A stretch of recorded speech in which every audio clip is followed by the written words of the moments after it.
the RTL Football Podcast, now live on Twitch and on YouTube at 8 PM UK time on Thursdays. This podcast is part of the Sports Social Podcast Network.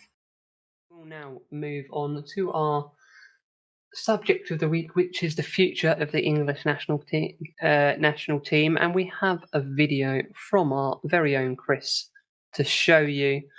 And so.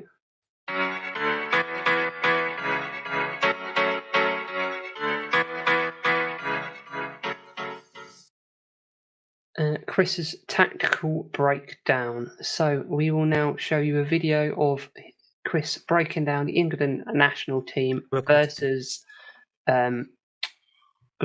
Germany a few weeks back. So over to Chris. Hi guys, welcome to the tactical breakdown with myself, Chris Watt.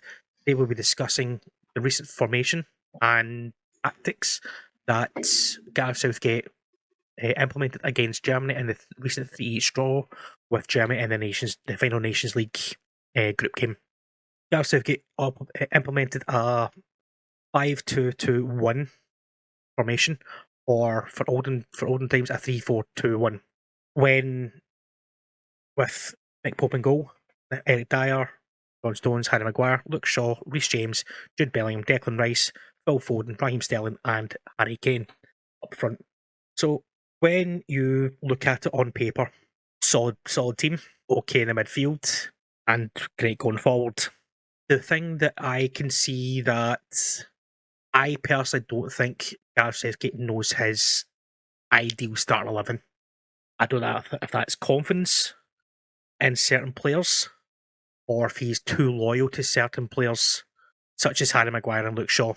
Because I think the way that England's set up nowadays is far too negative.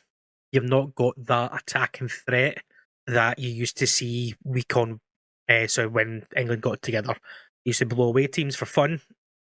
Okay, yes, they weren't up against some great teams of quality, but when you've got a World Cup around the corner, you've not scored a goal from open play for, I think it was nearly 500, 600 minutes that they hadn't scored a goal in open play up until the Germany game. There's something fundamentally wrong.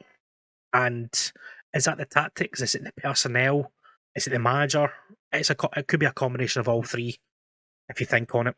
So when you look at the back three especially, Harry Maguire not been playing well for Manchester United. John Stones is probably one of the best ball-playing centre-backs in the Premier League at this moment in time. Eric Dyer has came into form with Spurs of late. Reece James, probably one of the best all-round right-backs in the world at this moment in time. Then you have Luke Shaw again, not been playing much for Manchester United, but is a solid left-back. Then you have Declan Rice in the midfield with Jude Bellingham, who's probably one of the best young prospects at this moment in time for England. And then further forward, Phil Foden, playing well for Manchester City. Raheem Sterling, he's a bit indifferent. It's a bit indifferent for Raheem Sterling at Chelsea of late. He's not been playing great, but playing okay. He's influencing the games, but maybe not to the standard of his days at Manchester City. And then you got Harry Kane, who's scored a lot of goals recently for Spurs. I think it's 8 goals in 8 games, maybe 9 goals in 9 games. Not too sure, but the way England are set up, it's like they're not to get beat. It's quite negative. In the play, they're too passive, making movements, quite slow, come from the back to the middle to the front. And you look at the two in behind Harry Kane, whether it be Foden or Sterling like it was against Germany, they are more wide players, not number 10s, if you will.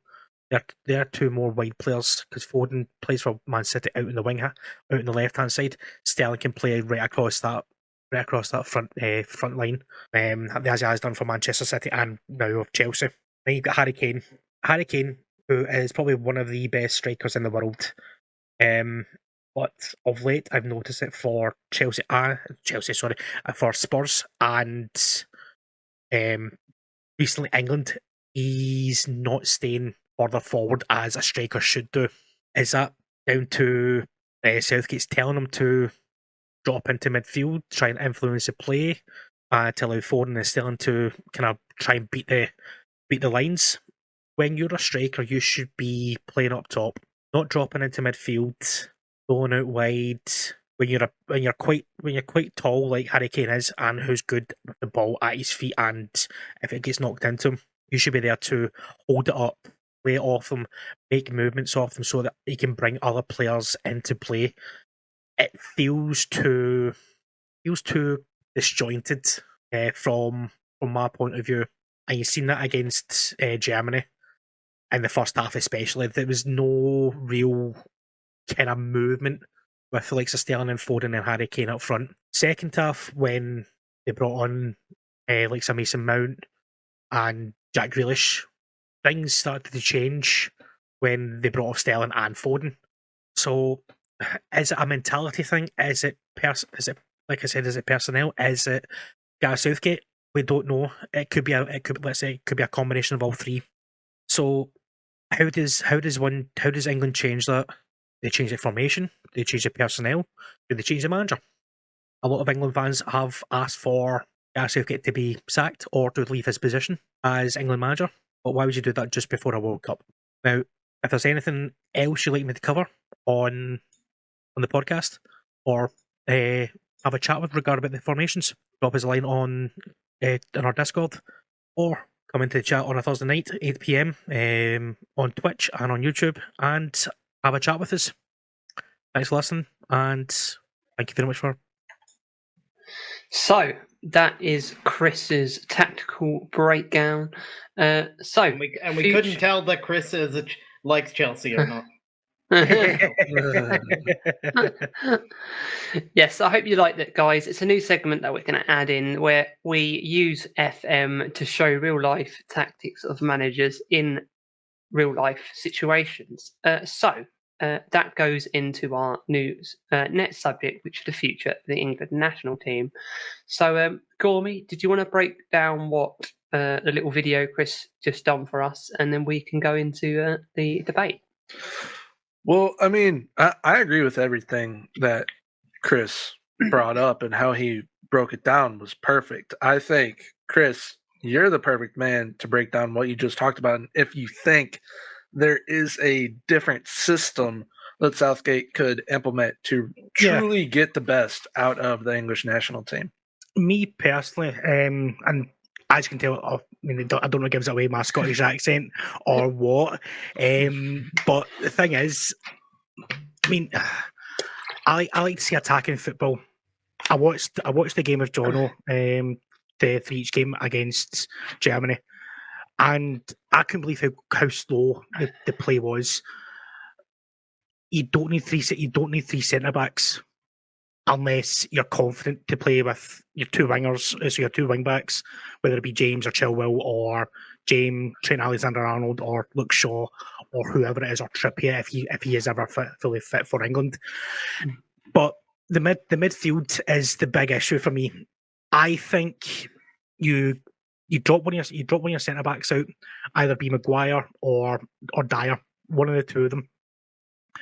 Play another attacking midfielder in there, like a Maddison, like a Mount, or a Grealish, or someone who's going to break the lines, or play another striker up beside Harry Kane and allow him to play that number 10 role, and allow them to drop into midfield, play out wide, play Tammy Abraham up front, play Ivan Toney up front, play Callum Wilson up front, who's starting to find goals for Newcastle if again he can keep fit.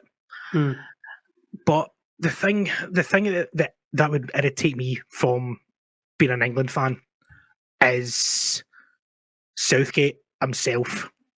He's too loyal to players. Yeah. Far too loyal to players. He needs to show a bit of backbone in bringing players like Tomori, like Tony, Saka, play him in his right position. I mean, the game not as a left wing back against Italy. Exactly. That's what Richard just about to say. Boom. The way he ruined that boy by playing him left wing back.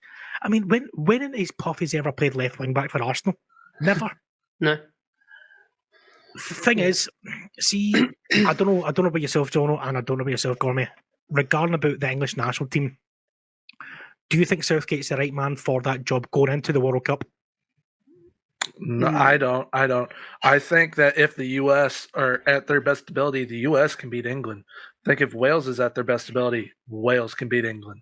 Like with Garrett Southgate at the helm, England does not scare me because we've seen him choke a semifinal in Russia and a final at home. Yeah, the pressure gets to him. And you need someone who can handle games, that. His form has not been great in the last few games. Like they, I agree. I agree, but I agree that he's probably not the right man. But I think just because what he had, I know it was probably an easy run, but because what he's done, and we've not got to even a semi-final before that in how long, and then to get to a final as well, I think he's earned a little bit extra time to try and turn it around. I agree his football is wrong, and the way he needs to use the right people though to be given that time, because he always says, "I pick players based on form." Yeah, really? Because Harry Maguire has been god awful. Luke Shaw hasn't been anywhere near the first team.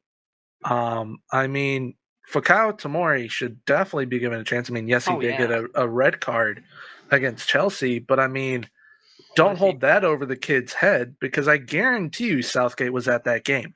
definitely. So, I mean, Fikayo Tomori should definitely be playing alongside John Stones. I definitely think that should be happening. But, the way I view Southgate, I view him kind of like a United with Ollie situation. Like he gets us to semifinals and finals, and I just think he's got them as far as he could possibly take this team, and it needs someone else to fully take it further. They need that upgrade. On a potential upgrade, one thing I will mention now, we have had the potential manager come out in the last 24 hours and say he'd be interested in the job. Suspiciously on the eve of this podcast. Yeah, we all reckon he wanted to be mentioned on here. Yeah. And that is Mr. Tuchel himself, Champions League winner with Chelsea, league winner with PSG, but I could win the league with PSG. So, Thomas Tuchel. Well, you wouldn't be in charge now, it would be Mbappe. So Germany, a German manager as the English manager. What do people think about that? The U.S. had a German, and it was during our best time under Jurgen Klinsmann. Yeah. He did a very, very solid job with our team. I don't think it should matter necessarily where the manager is from. If they're going to do a quality job, if it is a quality manager and they're going to do a quality job, it should not matter. Yes, it's great winning something with a manager from your country. Say you win the World Cup with Sean Dyche at the helm. That would be awesome. Yeah. But, I mean, if you have to bring in Thomas Tuchel to get the best out of the team, do it. Yeah, definitely. There's no reason not to. I mean, it'll come back to, yes, we want it to all be – we want a Scottish manager managing Scotland, a U.S. manager managing the U.S., Irish managing Ireland, English managing England. But personally, the American managers have been god-awful. Berhalter has been horrible. Bradley, horrible. The Irish ones, everyone is so freaking bad. Well, let's bring half the frickin' MLS to Qatar where we're going to get smacked by Iran. Let's do that. That's a great idea. I'll put it down to, like, it's kind of like the same thing with Ireland. Our most famous manager is the Englishman Jack Charlton, who got us the amazing thing of Italia 90 where we actually qualified and beat England. He made us beat that's what I'm saying. That's an Englishman managing Ireland. So there's nothing wrong with someone not being from that nation managing them. And it really annoys me when English fans say that as well. Oh, he's not English. We've just won our first competition with the women's team with a Netherlands manager a couple of months back.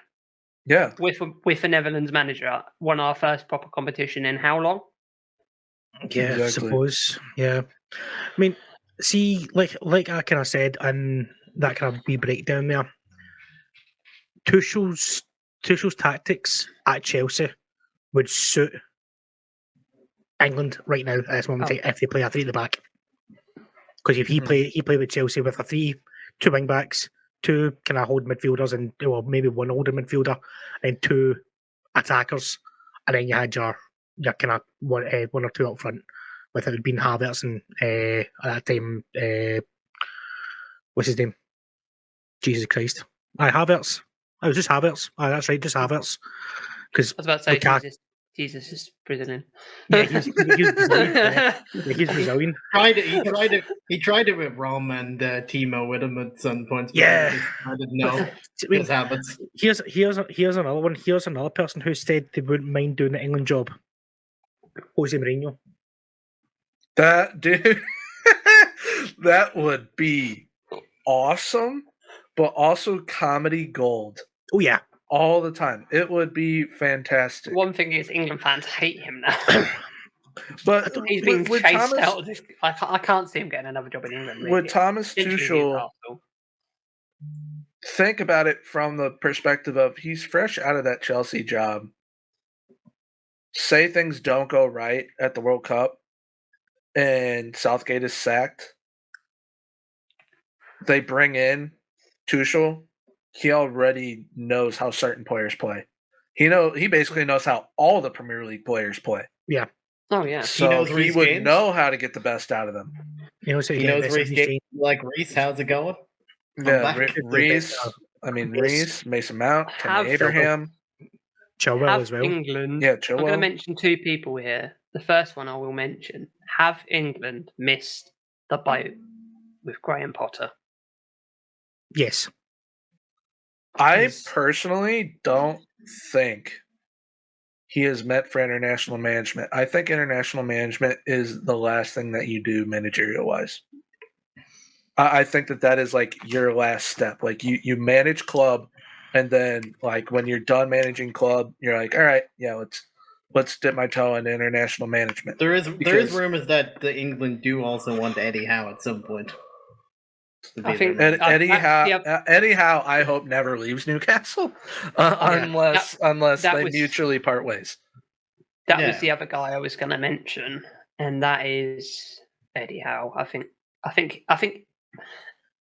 the ball, as much as we talk about Tuchel, knowing the England FA, they will want an English manager. Yeah. So I think if Southgate is sacked tomorrow, they contact Newcastle straight away. I personally don't think so. I think they go for Sean Dyche. Sean Dyche, I think, would be perfect to get the players on the same page and basically be like, look, you check those ego in at the door. We're all here to win for the country. And also, I'd say Sean Dyche's press conference in international would be a thing of go. Yes. His press conference in the Premier League were just the most bizarre conversations. If you've not seen the TikTok from last season, about a season ago of the podcast with Credo, make sure you check that out. England will play 4-4 blah League 2. Sean Dyche, make sure you check. Mike Donaldson. Yes, so that. So each and everyone, Jono, who do you think they go for if Southgate is sacked tomorrow?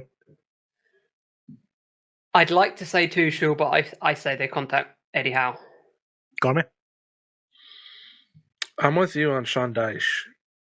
I'd like Sean Dyche, but yeah, Good. I think they contact Eddie Howe. Yeah, Sean Dyche, I just like the man. Comedy gold. Like for me, it's not. I like Sean Dyche, so I'd like to see him there. I think it makes sense. Yeah, that he would be the one to get them all on the same page. Like we're not doing this for your personal accolades. We're doing this to bring the World Cup home type deal. Yeah. It's more than just about them. Only because there's a lot of supporters of Premier League clubs that do not care about the English national team. If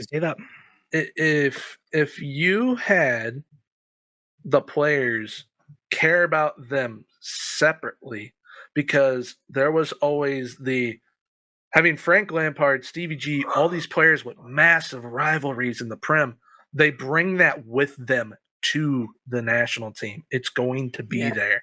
Yep. They have to learn to separate that and their egos. You check all that at the door. You play for your nation when you are here. I think that was more. You seen that less during the Euro run there, because you had everyone playing singing from the same hymn sheet, because a lot of them came through doing their 21s together, like Saka, like Mount, like Reece James, etc. You seen the camaraderie between every single one of them on that Euro on the road to the Euro final. Yeah, they fought together. They lost. They won together. They fought together, and then they lost together in the final. I think that's part of it as well. I think that loss, even in like Premier League form, I don't think there's many players from that first 11 who played in that final against Italy who have had a great season since. I think that has mentally hurt a lot of those players. Yeah. To lose. I think Bukayo Saka's rebounded quite well I think what Saka happened. is the outstanding one. You got to give credit to the last season. Arteta for that. Like, Saka probably came back at his lowest point. You got to give big credit to Arteta for picking him up from that lowest point. Yeah, and for him to score like the pen against Liverpool. Yeah. Bringing him that lowest point to scoring pens now after missing that. Yeah, that could have haunted him for the whole season. That was just that's an example of why Southgate. Like, I get that he's gotten you guys to a semifinal. I get that he's gotten you to a Euro final, but he has put players in such bad situations. Literally set up youngsters. They were not going to thrive in that situation. They barely touched the ball that game when they came on. He set them Sancho up and Rashford fail. had no warm up and had to take 2 penalties. He set them up to fail, and it was not right. And I think personally, say England get knocked out in the quarters, he's gone. 100%. Oh, yeah. Because England, they're wasting talent. Because I think he walks. I have a whole list of the future. They have a lot of attacking talent that they don't utilize. They have young attacking talent as well. And I mean, there's names that I've left off this list that they're wasting They're wasting their golden generation, in my opinion. But this isn't the only golden generation. They had the previous one. They have this one. They have one coming up as well. Yeah. I mean, you got players like, well, let me just read some of these names off real quick. You got Emile Smith-Rowe, Anthony Gordon, Keane Lewis-Potter, Harvey Elliott, Nani Madueke, Curtis Jones, Conor Gallagher, James Garner looks good again, Tino Livramento and Jed Spence, Taylor Hardwood-Bellis, Tariq Lamptey, Jude Bellingham, he's young enough to be a part of that, Reece James, Mason Mount, Rice, Ramsdale, Sancho, Abraham, Saka, Rashford, Tomori. I mean, the list goes on and on and on of young players that are going to be a part of this next gold. Yeah, but they can, being that they're young enough for the players that are playing there, you can retrain them now. That starts at the national team level to where he's giving these kids chances, because he doesn't pick players based off form, because if he did, Harry Maguire would not be there. Harry Maguire should be playing right bench. Like, it needs a manager that can install a culture like that, which like John Dice could do. Install a culture like, this is how we're doing it. Yeah, exactly. Get on board, Lance. Yeah, you might not do crazy good off the rip, but if you install a system, install a family-like system there with the youngsters and the first team, the growth you'll see will be insane with the national team. It's kind of what we have done with the U.S. national team, to where everyone kind of, like, trains together. I mean, we're nowhere near England's level, but I mean, with what we used to have and what we now have, it's a world of difference. And we have kind of done that kind of family type system to where everyone works together. You play for the badge on the front, the name on the front, not on the back type thing. Because there are plenty of players in the English national team that play for that name on the back. Yeah. And one thing I would say, with like the way modern football is gone, do you think Sean Dyche? It's not very often you see a 4-4-2 anymore. Do you think that could be adopted quite quickly into the English game and work in international football? If that's how he chooses to play, because like I said earlier, it could have been something he was kind of forced into doing at Burnley with what he had available to him. Yeah. Because you go into a national team setup where he gets to pick and choose who he wants to play, what type of system he wants to implement. He could play a 4-2-3-1 for all we know. He could play a 5 in the back, 3 in the back. He could play the 4-4-2. He could do anything. Yeah, he will have talent that he was never able to have. So, I mean, you don't know what he would do unless he would be at the helm. That's definitely something, like, if it ever comes down to Southgate being sacked, I think Sean Dyche is someone that they do get in contact with. And that is probably something that they would talk about. Like, what would you want to implement tactically with the national team? And he would probably say, look, I know everyone knows that I played a 4-4-2 at Burnley, but that is what I had to do with the talent he had. Because he didn't have the money to go out and get whoever he wanted. Yeah. It's not like he could completely revamp his system overnight. Like, he was kind of stuck in that. Yeah. So that's my thoughts on that. So I agree with you, Gorman. That see the thing is, like with England, they are wasting away a lot of good talent. Mm-hmm. But I think, as well with Southgate, going back to kind of Southgate, kind of the team side of things, I don't think he likes playing players that don't play in the English Premier League or English Championship. Bingo. The only one that he does is Jude. Yep. Because he has to, because of how good he actually is. No, but I also don't think he likes to use him. I think because of, like, some of the English, like Calvin Phillips and all of them being out, he's been forced to actually play Jude Bellingham, that he doesn't actually want to play him. Because the player was mentioned twice, or maybe 3 or 4 times, Fikayo Tomori. There's no reason to leave him out. The dude is unreal. And there's another one. There's another one we missed out. Chris Smalling. Mm-hmm. Who has, even though Chris is older, he's still really freaking good. He's turned his career around at Roma.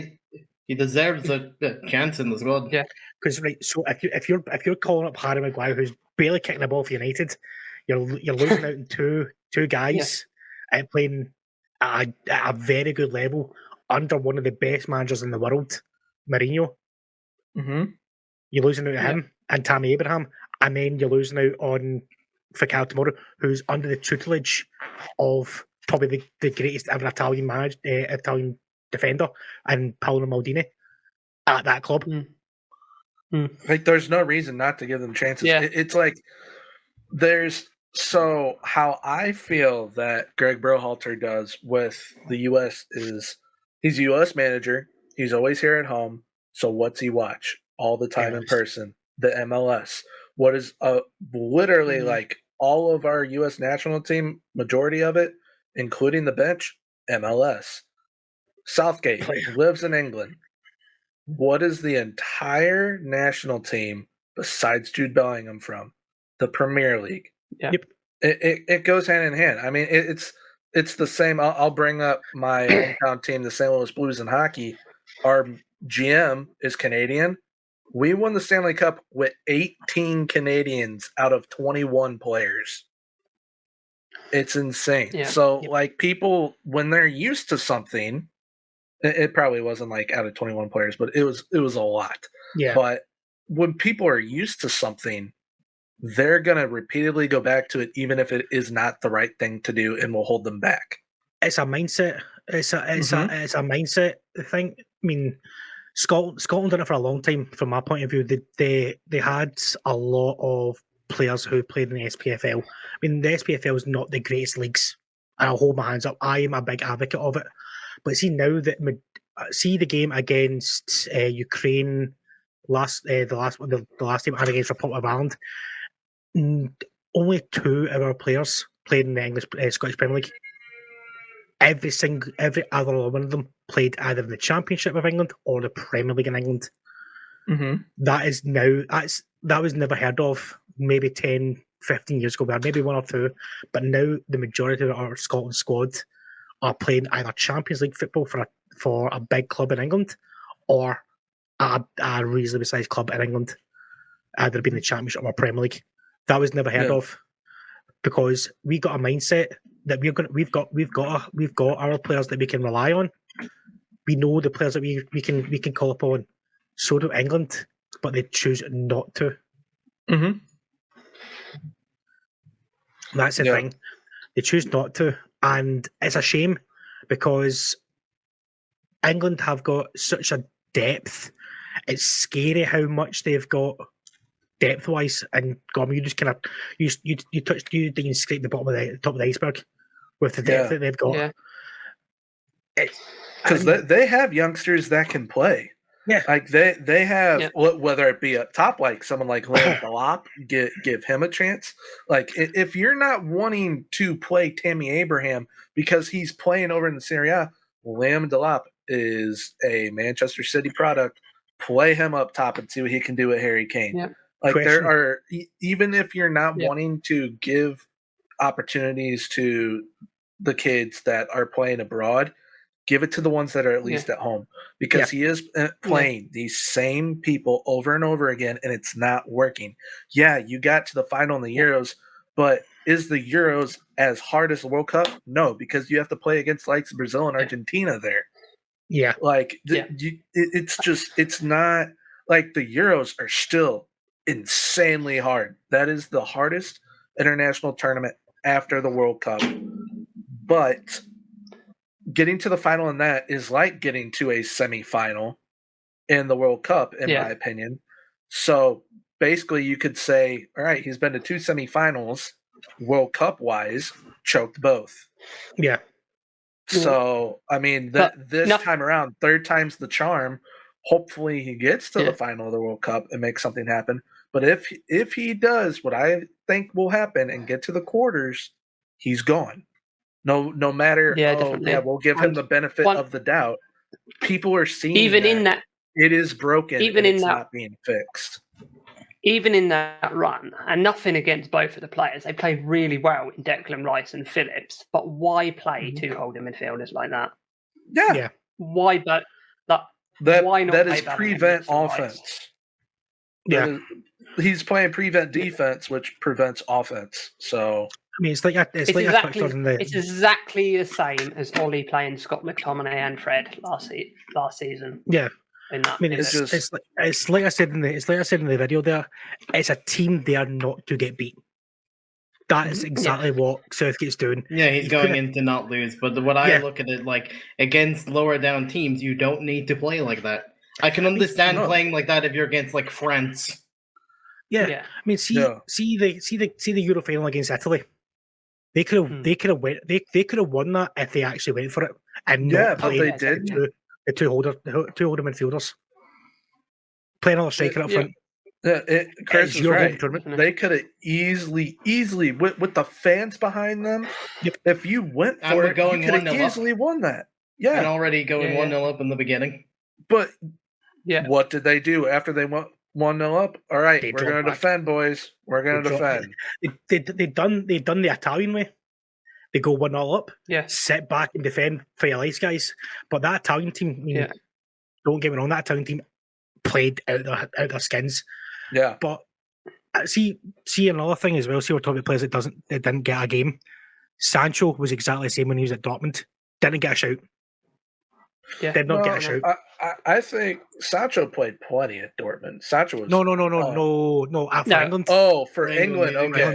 England. Yeah. When he was bang on form for Dortmund, never got a sniff for England because he played, which is ridiculous. But as soon as he goes to Man United, he's in my team. Yep. That's like not how you win. He's stuck in he's stuck in his own ways that he must have only English-based players. Yeah, and it doesn't work. It's not a winning formula. Nah. Like, look Yes. at France when they won the World Cup. Their players were everywhere. Everywhere. Yeah. They had players playing at home. They had players playing in Germany, Spain, Italy, England. They were everywhere. That's how you win. You utilize everything available to you. And the future of the English national team will be bright if they do that. But if they stick with what Southgate is doing, it's going to be dark and grim. Yeah. So, let's get an end point here. So, Chris, where do England finish in the World Cup? And then who is the manager come December? Oh, you're asking a Scotsman first. Dad do head over heart. Nah, unbiased. I think I agree with Gormy. Quarterfinals, and then I think quarterfinals. Get to the quarterfinals. They'll get beat in the quarterfinals on penalties like they normally do, probably against Germany. And I'll say it'll be Sean Dyche taking England going forward. Cool. Same question to you, Boom. No, risky going straight to the Irish person after the Scottish one.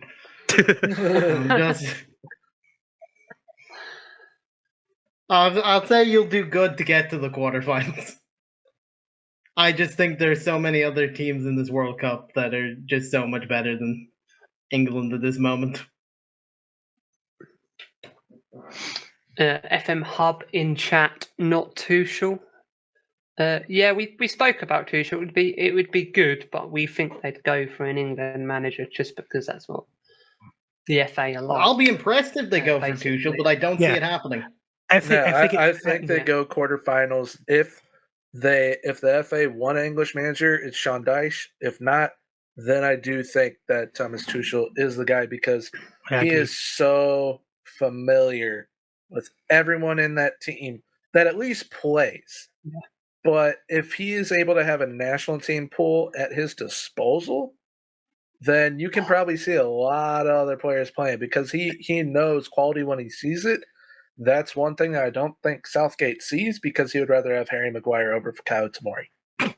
Yes, I've got a long shot. Klopp is sacked by Liverpool.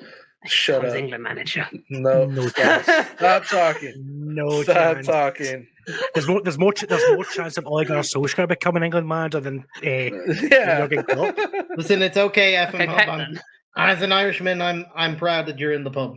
Yes, so my FM Hub. You enjoy the pub. Same question to you, Gormy. Yeah, quarters, I think. And like I said, Sean Dyche as manager if they want an English manager. If not, I do think that Thomas Tuchel gets an opportunity. 1-0 to Manchester United, by the way. Oh man, they finally scored after 20 minutes. No, McTominay just scored on a team from Cyprus. No, I will. Jono. Gourmet, I will say we were getting completely FM'd. Their keeper was having a masterclass. It was real life FM'd this entire time. Scott McTominay just scored. Nice, come on. But yeah, I think quarters. I mean, I think if they get to the semis, he'll stay on. Right, who did you think they'll get put out off of? In the World Cup? Yeah. I honestly think it'll be a South American team. Argentina or something like usual. Probably. I mean, if they come up against Germany or if they come up against somehow France, Spain, I think that Argentina, Brazil, France, Spain, Germany, all of them are better than England. By the way, I truly feel that. Anderlecht got a goal, so it's 2-1 in that game. I think that all of them are better than England.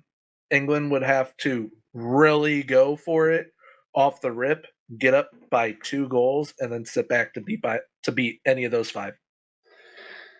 Cool. And I think I'm going quarters as well. I'm going to say Tuchel, which is the New England manager. and to be knocked out by France. I'm going to go. Yes. Paul So, Pogba with the game-winning goal. He's out of the World Cup, unfortunately. yeah, he's out. Yeah. Sad. So, That would be so funny. Yeah.